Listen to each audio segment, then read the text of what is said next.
Day 4 ng impeachment trial ni Sara Duterte. Ah, anong nangyari? Ang nagsagutan kanina, ang nagharap kanina, sa parte ng prosecution, hindi pa rin pinalitan ang magaling na abogado ng prosecution, si Attorney Amando Berhil Liguta. natatawa kanina, ha? Natatawa kanina mga kabunyog mga kababayan kasi maraming nakapansin, naka-make up daw. Naka-make up daw si Attorney Binluan, ha? Ah, hindi mga kabunyog, ano talaga 'yan? Ah, ano 'yan? Maraming nakapansin kanina eh. Ah, um, ang kaharap kanina ni Attorney Ligutan, hindi naka-make up daw kanina si Attorney Ligutan. Amando Berhil Ligutan. Ngayon mga kabunyog, pinalitan na si Narbasa, yung mayabang na naka-31 o 32 bang objection siya noong nakaraang linggo. Pinalitan na, tama lang. Tama lang yung move na yon. Palitan nila yon. Ha? Oh, ang pumalit, Attorney Mark Binluan. Okay, mabait naman, mabait itong hindi masyadong mayabang, hindi mayabang. In fairness hindi mayabang yung Mark Binluan. Kaya lang, ganun pa rin. Nilamon pa rin ang buhay. Nilamon pa rin ang buhay ni Attorney Ligutan, mga kabunyog. Talo pa rin. Sa bagay, babawi pa naman yon. Baka makabawi pa naman si Attorney Mark Binluan. Pero kung ngayon yung titingnan, wala. Panalo pa rin si Attorney Ligutan. Ano talaga? Mga kabunyog mga kababayan, si Attorney Ligutan, veterano, magaling talaga sa litigation. Magaling sa trial. At saka hindi. Ang totoo, ang galing kasi ni Ligutan, alam niya yung direksyon ng kanyang yung ini-establish niyang mga punto, napaka organized yung niya. Kung ano yung gusto niyang i-emphasize na mga punto, yun yung papunta talaga siya doon. Hindi yung magulo. Magaling yun. Magaling. Mga kabunyog, mga kababayan, mula pa nung nakaraang linggo, kumbaga sa bawat testigo, bawat witness ni Attorney Ligutan, mayroon siyang purpose bakit niya pinipresent yung witness.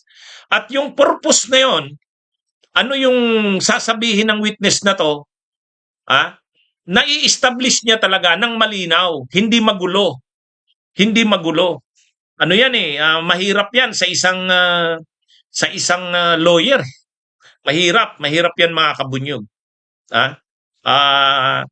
Ano siya? Confident si Attorney Ligutan at ang isa pa kasi, magaling din kasi yung mga witnesses na nakukuha nila. Halimbawa, yung si John Mark Calilong ay magaling din talaga. Tapos itong si Jeremy Lutok, magaling din. Magaling din, mga kabunyog, mga kababayan. Kita naman natin. So, ang pagkakaiba lang ni Attorney Mark Binluan, yung ipinalit kay Narbasa, hindi ito mayabang. Hindi arrogante, hindi nag-grandstanding. Pangalawa, nag-o-object siya pero bihira lang. Bihira lang. Yung mga objections niya, medyo tama naman na mag-object siya. Tama naman na mag-object siya. Halimbawa, nung nagwaray-waray na si Attorney Binluan, sabi niya, objection, hindi ko maintindihan. Filipino lang tayo sa ka-English. Tama naman yun. Hindi na, siguro tinitisting lang naman tinitisting lang ni Attorney Ligutan yon. Kaya ito mga kabunyog, mga kababayan,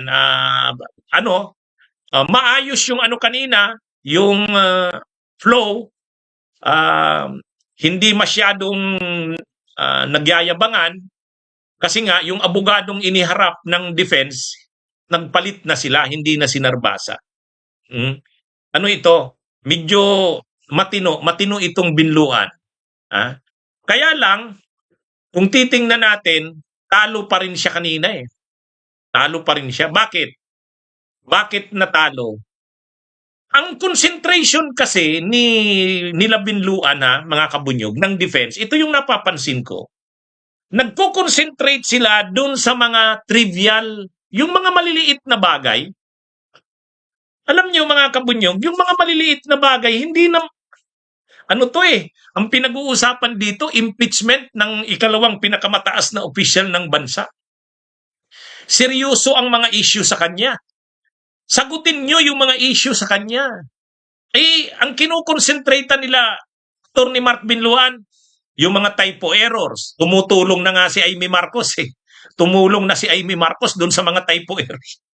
Yung mga errors sa mga yung mga mali-mali doon sa investigation o ng NBI.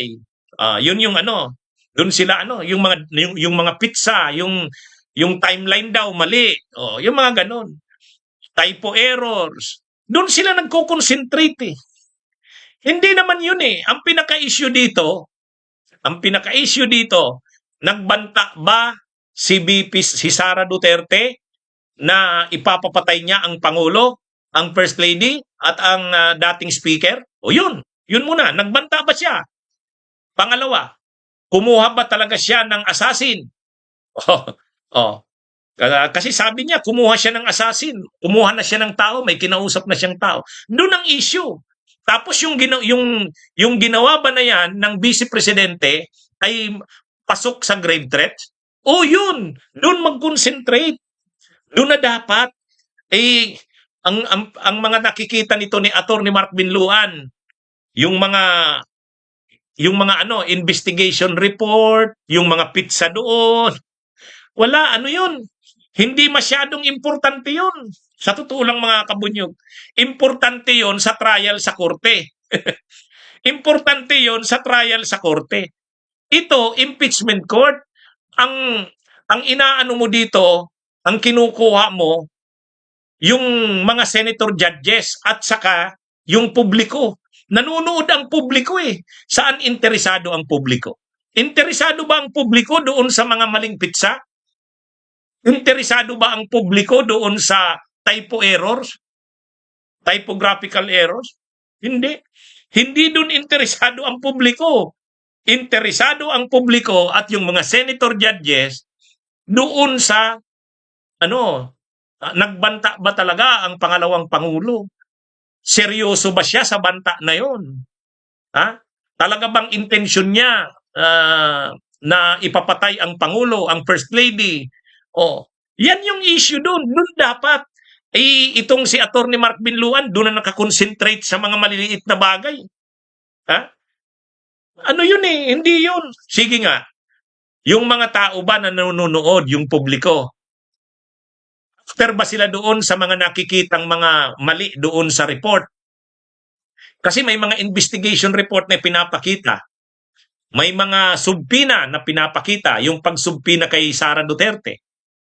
May mga typo errors daw. May mga investigation report errors. Yun eh? Hindi naman masyadong, yun? Yun eh? Masyadong minor yun. Masyadong minor yun. Kaya, sa totoo lang, itong abogadong ito, si Atty. Mark Binluan, parang nasa korte na naghahanap ka ng butas doon sa mga ebidensya ng kalaban. Hindi ito. Hindi naman ebidensya hindi dito masyadong pinag-uusapan yung mga typo errors. Yan eh? Mali ang spelling, mali ang pizza, hindi consistent ang pizza. Hindi yun.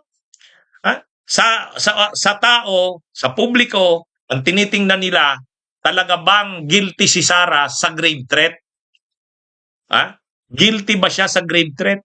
Yan na yung problema dito eh. Yung prosecution na i-establish yun, malinaw eh. Malinaw na i-establish ng prosecution yun. Yung defense hindi nakaka-counter eh. Kasi nakapokus sila dun sa mga trivial na matters. Kahit itong si Atty. Mark Binluan, anong mga kinukall out niya? Yung mga yung mga mga errors daw sa investigation reports. Tumulong na si Amy Marcos. Ang binobrot up din ni Amy Marcos, parang defense lawyer na rin si Amy Marcos. Yung naman, typo errors. Ano yan mga kabunyog? Wala yun. Hindi yun hindi yun ang kailangang hukusan nila. So anong point doon? Anong point kung nagka-error doon, may typo error? Normal lang naman yan, magkaroon ng typo error. O kaya, yung mga pitsa mo sa investigation, sa reports ng NBI na nagkamali, ay normal lang yun. Pero hindi ibig sabihin yan na yung akusasyon sa Vice Presidente na nagbanta siya sa buhay ng Pangulo, ng First Lady, ay totoo. Bunyog, bunyog, halikan na kasama ka. Bunyog, kapag buklod ay may pag-asa. Luzon, Visayas, Mindanao, isa ang pananaw. Sa bagong Pilipinas ang bunyog isisigaw. Bunyog, bunyog.